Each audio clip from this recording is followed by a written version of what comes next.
a lot of us sometimes can become controlling and manipulative because of our own insecurities.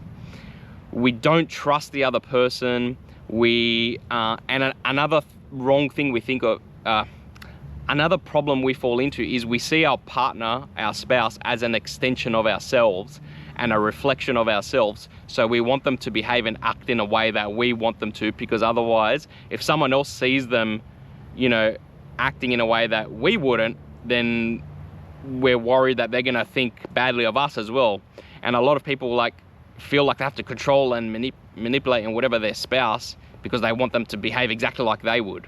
Because you're a reflection of me, and I don't want people to think my wife or my husband is X, Y, and Z.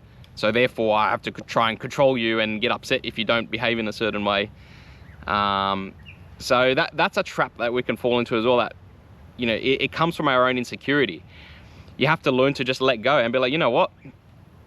They're in God's control, and regardless if they behave right, if they behave wrong, it's not a reflection of you. You're your own individual. You just make sure you do the right thing, behave the right way.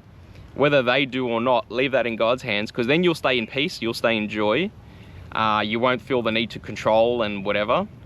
And that's when you'll truly learn to love. Because remember, God doesn't do that with us.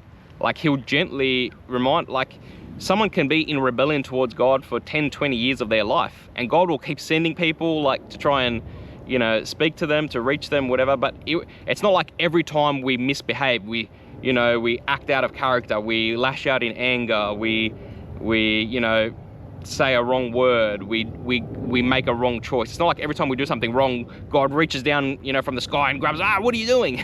It's not. He lets us feel the consequences of our own actions, and then he shows us, yeah, look, that wasn't a good idea, was it? Maybe you should be more like this next time.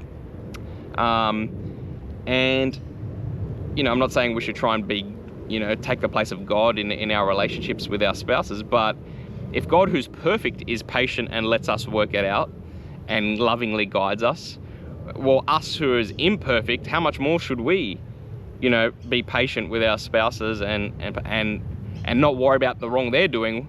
The Bible says, worry about the log in your own eye before you worry about the speck in your brother's eye. So, if we're imperfect, we should be even more patient and considerate than God is with us. So, yeah, just thought I'd share that little nugget as well.